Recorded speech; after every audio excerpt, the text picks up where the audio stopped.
Bem-vindos à nossa análise. Hoje a gente vai dar uma olhada numa situação, olha, bem curiosa que está rolando aí nos bastidores do Nintendo Switch 2. O console saiu, né? Já faz quase 3 meses, vendas indo super bem, até melhor que o Switch original lá nos Estados Unidos, por exemplo. Só que tem um gargalo aí. Muitos estúdios, sabe? Grandes, pequenos, independentes, todo mundo falando da mesma dificuldade para conseguir os kits de desenvolvimento, os dev kits, para o console novo. Então a ideia aqui é tentar entender por que isso está acontecendo.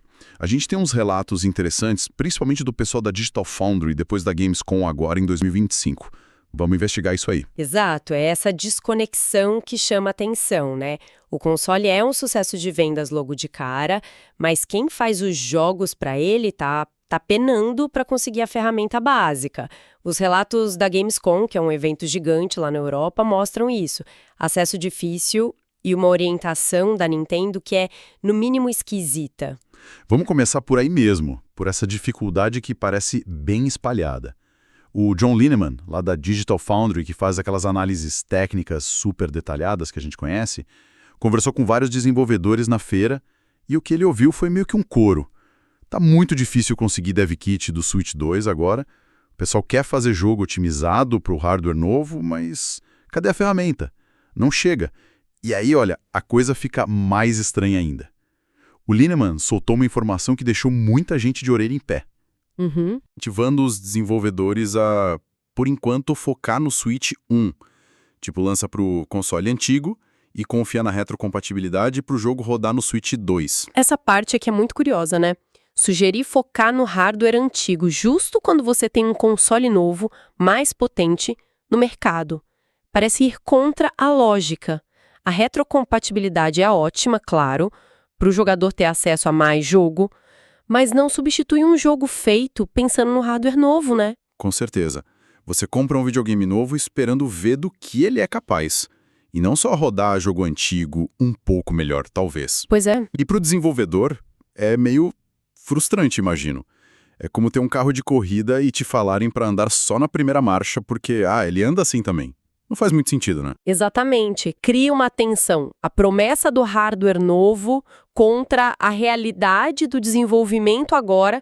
A retrocompatibilidade deveria ser a ponte, não o destino principal logo de cara para os jogos third party. Isso leva para outra questão esquisita: quem está recebendo esses kits? Sim. Porque não é só que tem poucos kits, parece que a distribuição é meio aleatória. O Oliver Mackenzie, também da Digital Foundry, falou em exclusões estranhas e inclusões estranhas. Tipo assim, tem relato de estúdio grande AAA, com histórico com a Nintendo, com bala na agulha pra fazer jogo top, e tá com dificuldade. Não é só estúdio pequeno ou desconhecido que tá fora. E ao mesmo tempo parece que alguns estúdios independentes menores conseguiram acesso. Deram até um exemplo, né? Acho que foi um jogo chamado Chilling by the Fire, de um estúdio menor, a Oink Games. Um jogo que, dizem, usa recursos específicos do Switch 2, tipo a câmera nova. E eles teriam conseguido o kit. Enquanto isso, gigantes, que poderiam estar portando um Red Dead Redemption 2 da vida, talvez, estariam na espera. Nossa, isso quebra a ideia de que seria só priorizar parceiro antigo ou projeto grande, né? Se nem se AAA garante, qual o critério então? É o que está deixando todo mundo confuso.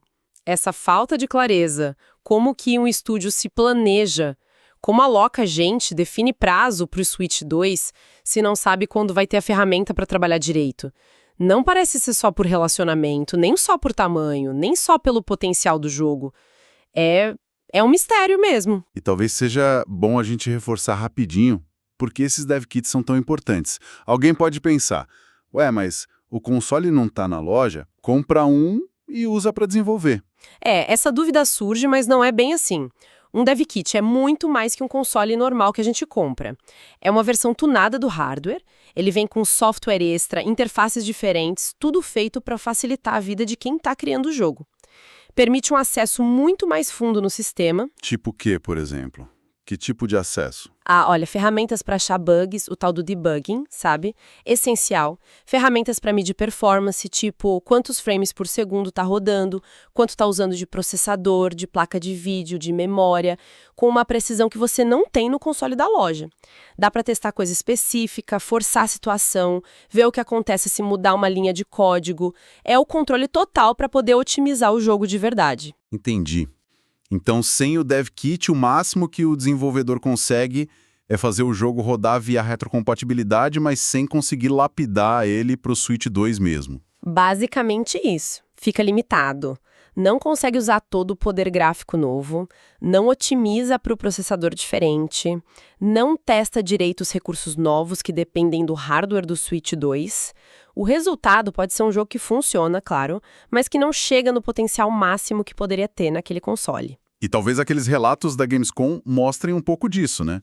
Teve demo, tipo a do Final Fantasy VII Remake, que parecia rodar super bem no Switch 2, sugerindo que ali teve otimização.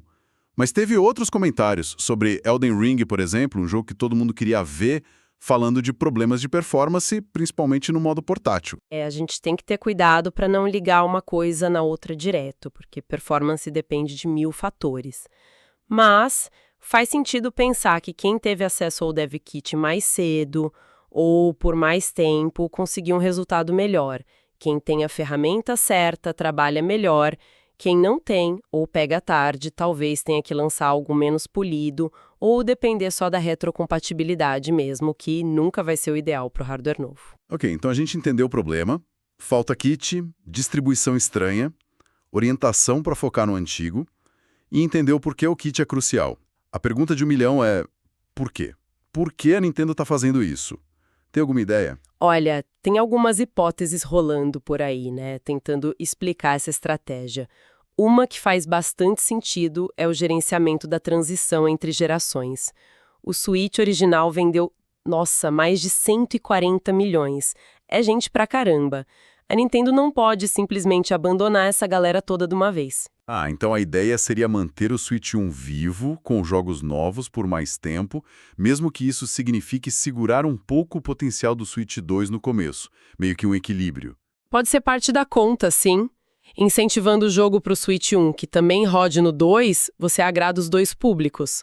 Mantém o dono do antigo recebendo coisa nova e dá jogo para o comprador do novo, mesmo que não seja 100% otimizado ainda. Evita aquela queda brusca de software para a base antiga, que pega mal. Faz sentido, pensando no tamanho dessa base. Mas isso explica a distribuição estranha, porque o estúdio grande fica fora e um pequeno entra. Mas, promissores, inovadores, ou que se encaixam melhor na imagem do console. Podem estar olhando a capacidade técnica do estúdio, a originalidade da ideia. Mas, de novo, aqueles relatos de exclusões de AA e inclusões de indies não batem muito com um modelo simples de só priorizar os maiores ou os melhores. Parece ter algo mais aí, né? Pois é. Outra coisa que sempre falam nessas horas é segurança. Controlar os dev kits é importante para evitar vazamento de info do hardware, software e para dificultar a pirataria. Talvez eles estejam sendo extra cautelosos agora no início por isso. Mas isso não faz mais sentido antes do console lançar? Agora ele já está aí na mão de todo mundo, o hardware já é conhecido, né? Sim, o argumento da segurança perde um pouco de força para explicar a falta do kit depois do lançamento, apesar de ser sempre uma preocupação.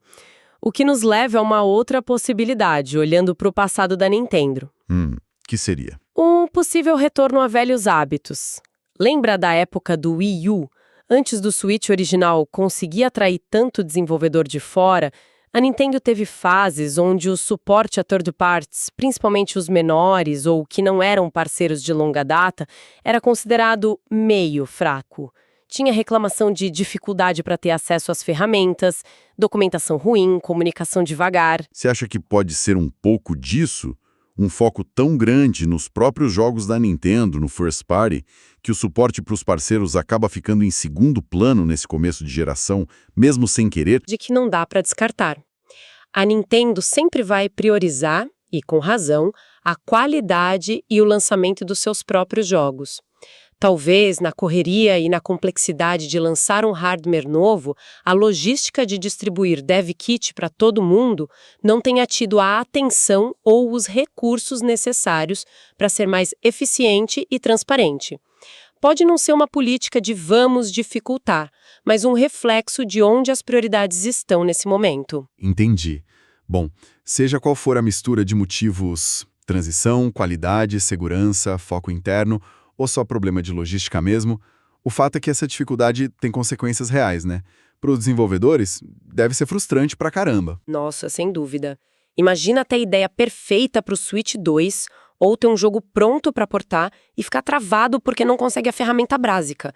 Gera atraso, aumenta custo e pode até estragar um pouco a relação com a plataforma no futuro.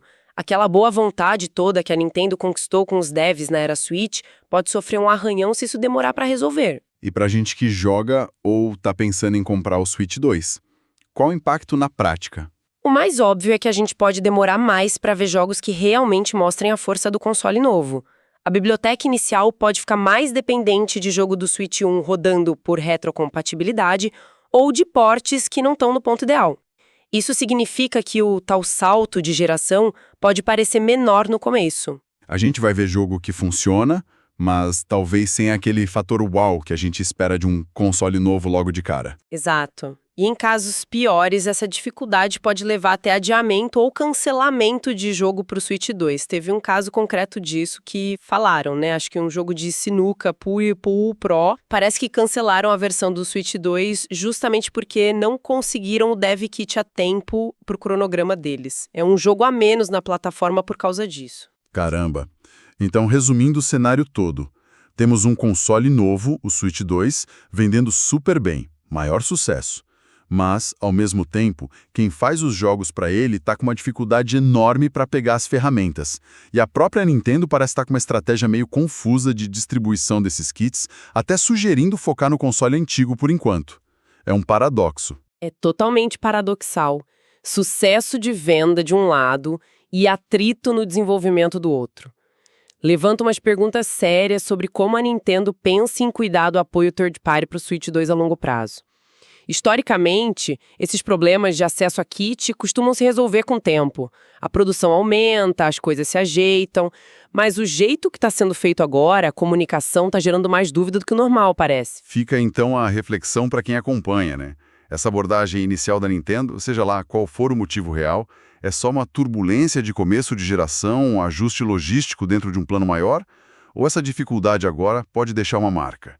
Pode influenciar a decisão dos estúdios de apostar pesado no Switch 2 lá na frente, especialmente se os concorrentes facilitarem mais o acesso às ferramentas deles. É algo que só o tempo vai dizer, né? Mas, com certeza, a forma como a Nintendo vai lidar com isso nos próximos meses, como vai se comunicar com os desenvolvedores, vai ser chave para definir o ritmo e a qualidade dos jogos de fora que a gente vai ver no Switch 2. Vamos ter que ficar de olho.